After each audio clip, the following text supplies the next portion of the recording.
नमस्कार दोस्तों, स्वागत है आपका हमारी आज की इस न्यू वीडियो में।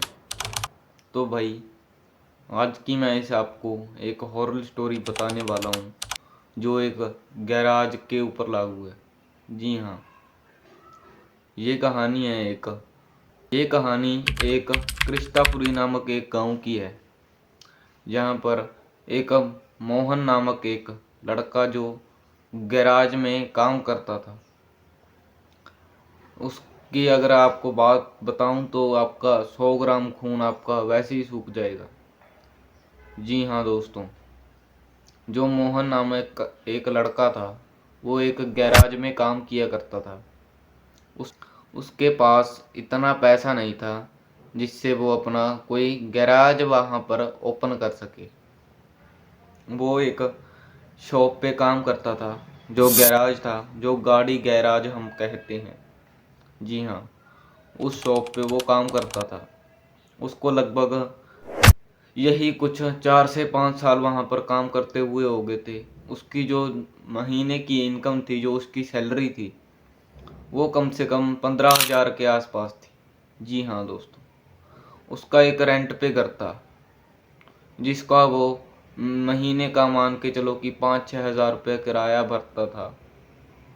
उसी में से ही जो 10-5 हज़ार रुपये उसके पास जो बचते थे, वो उसी से ही अपना कोई काम, जो भी उसका घर का राशन वगैरह, या मान के चलो कि जो भी घर की जिम्मेदारी थी, सभी उसके मोहन के ऊपर ही जैसे टूट पड़ी थी, उसके ऊपर ही आ गई थी।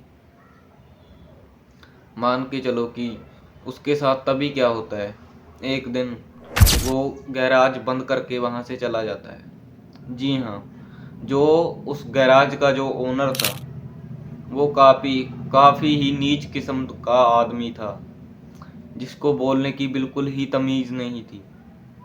वो मोहन को अक्सर क्या करता था कि कैसे ना कैसे करके जो उसकी सैलरी थी, उसमें से आधे पैसे खुद अपने पास हड़प लिया करता था।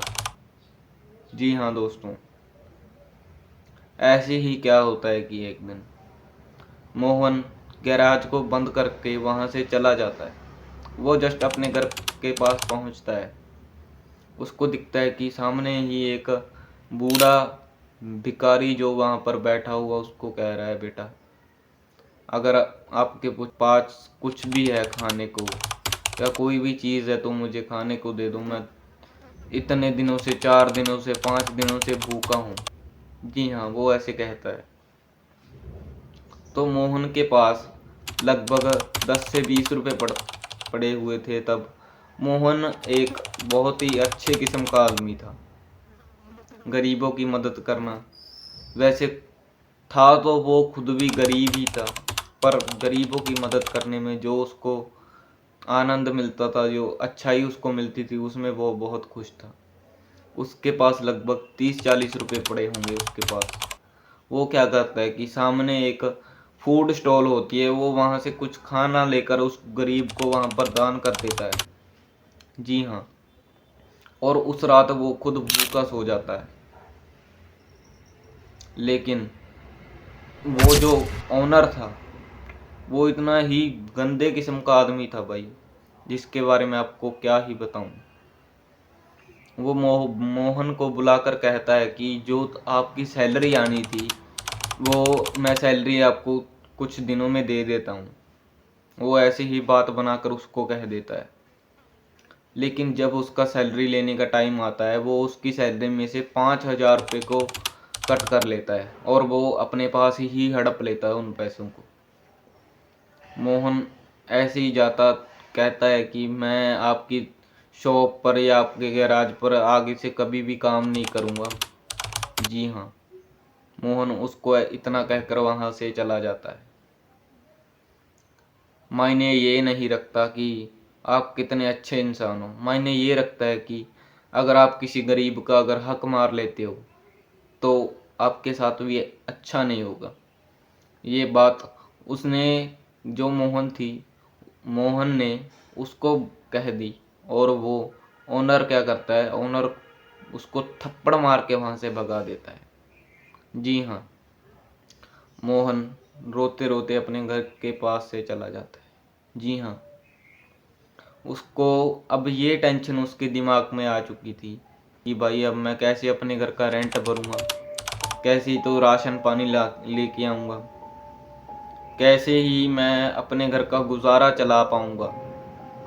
उसको दिन पर दिन ऐसे ही टेंशन में उसका दिमाग रहता था कि अब मैं करूँ तो क्या करूँ, मेरे पास इतने पैसे तक नहीं होते कि मैं अपने घर का राशन ही वहाँ से ले सकूँ। जी हाँ, उसके पास इतने पैसे भी नहीं थे कि वो अपने घर का कोई राशन वगैरह ही वहाँ से ले जा सके। जी हाँ, मोहन ऐसे ही थोड़े दिन आवारा ऐसे ही घूमता रहता है।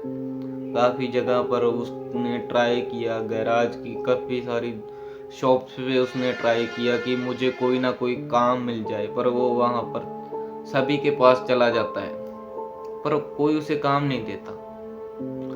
लेकिन ऐसे ही तभी क्या होता है उसके माइंड में, जब वो मान के चलो कि उसके पास पैसे नहीं थे तो उसके माइंड में ऐसे विचार आने लग जाते हैं कि वो सोचता है भाई उस ओनर ने मेरे साथ गलत किया, उसने मुझे थप्पड़ मार के वहां से भगा दिया। अगर मैं अपनी जिंदगी में कुछ कर सकूं जिससे मैं उसको बता दूं कि मैं आपके लिए बहुत ही बड़ी क्या चीज तक बन चुका हूं। देखते रहिए आगे। तभी क्या होता है, वो जो ओनर था वो कुछ दिनों के लिए अपने शहर चला जाता है। वो अपने बीवी बच्चों को साथ में लेकर चला जाता है। वो इतना ही नीच किस्म का और घटिया इंसान था जिसके बारे में आपको मैंने बताया था स्टार्टिंग में, जिसके बारे में मैंने आपको बताया था, वो इतना ही घटिया किस्म का आदमी था। तो वो क्या करता है, शहर जाता है। शहर में वहाँ पर उसको कोई वैसे ही कोई जो मकान वगैरह था, एक दिन 2 दिन के लिए रेंट पे चाहिए था। उसने क्या किया, एक कमरा था जो उसने रेंट पे लिया, वो वहाँ पर रहने लगता है भाई। तभी क्या होता है, वहाँ पर एक वेटर था जो होटल में जिसमें वो रुका था, वहाँ पर एक वेटर थी। जो जो लड़की वेटर थी उसका नाम था मंजू। जी हाँ, मंजू नामक एक वेटर थी। वो उसको अपने पास में बुला लेता है। जो तभी उसके साथ वो क्या करता है कि उसको पैसे वगैरह उसको दे देता है और उसके साथ इतनी गलत चीज़ें करने लगता है कि मैं आपको क्या ही बताऊं। वो इतना ही घटिया और नीच किस्म का आदमी था। जी हाँ, तभी क्या होता है, जो मंजू नामक जो लड़की थी वो भाई, उसने क्या किया, उसने बहुत उसको कहा कि मुझे छोड़ दो, मेरे घर पे माँ है, मेरे पापा जी हैं, तो मेरे माँ बाप का क्या ही होगा अगर मैंने ये सब कर लिया तो भाई तभी क्या होता है, वो उसके साथ ज़बरदस्ती करने लगता है। उसके मुंह पर पैसे फेंक कर मारता है। वो लड़की कहती है मुझे ये पैसे नहीं चाहिए, मुझे मेरी इज्जत ही चाहिए।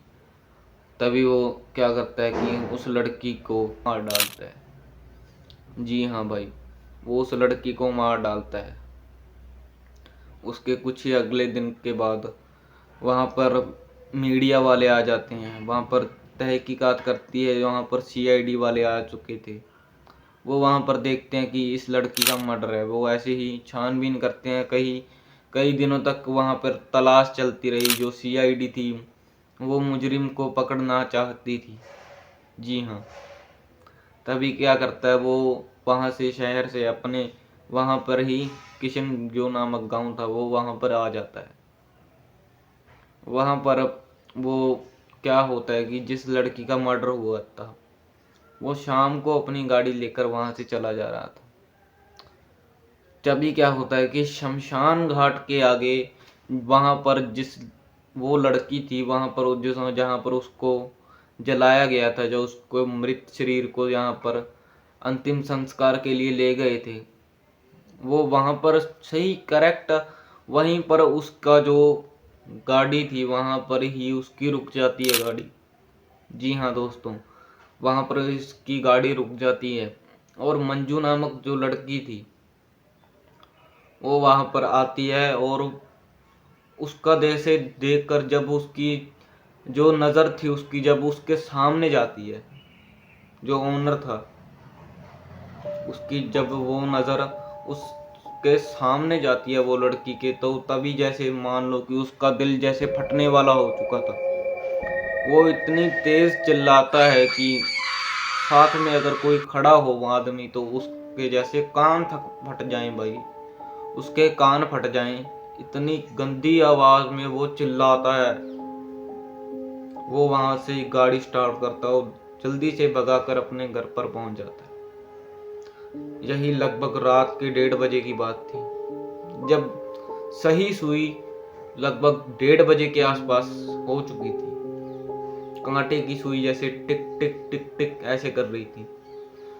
तभी क्या होता है, खिड़की जो उसके घर की खिड़की थी वो ब्लास्ट होती है और वहां से एक सफेद कलर का धुआं निकलने लगता है। वो जैसे मान लो कि उसका जैसे दिमाग उसके काबू में ही नहीं आ रहा था। ऐसे क्या होता है कि वो धुआं निकल के आ जाता है और वो धुएं में से वो जो मंजू नामक जो लड़की थी वो वहीं पर ही उसके सामने खड़ी हो जाती है। उसके मुंह से जैसे मुंह पूरा फटा हुआ और नीचे से खून निकल रहा था। तो वो डायन जो लड़की थी मंजू, जो वो क्या करती है कि उस ओनर को वहीं पर ही उछाल कर पटक देती है वो नीचे, और जैसे उसकी जो कमर की हड्डी थी वो वहीं पे टूट जाती है। जी हाँ, तभी क्या करती है, उसके पास इतना बड़ा जो था लोहाड़ी थी, वो उठाकर उसके सिर में मारती है और उसके सिर के 2 टुकड़े हो जाते हैं और उसकी वहीं पर ही मौत हो जाती है। और उसकी मौत इसीलिए तय थी क्योंकि वो एक नीच और घटिया किस्म का आदमी था। और तभी मंजू को मुक्ति मिल जाती है। वो अपने जहां पर भी थी वो ऊपर अपने स्वर्ग में चली जाती है।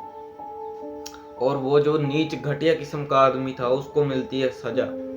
लेकिन उसकी ही बात है कि जो रोहन था 2-3 दिनों बाद उसको एक अच्छी सी जॉब मिल चुकी थी और वो अपना सही रहने लग चुका था। तो ये थी एक रोहन नामक एक लड़के की स्टोरी। अगर आपको ये स्टोरी अगर अच्छी लगी हो तो मेरे भाइयों प्लीज़ एक लाइक और सब्सक्राइब कर लेना, अगर हमारी ये हॉरर किंग चैनल पे नए आए हो तो मिलता हूँ आपको किसी ऐसी नेक्स्ट बैक स्टोरी में। तो जय हिंद दोस्तों, वंदे मातरम।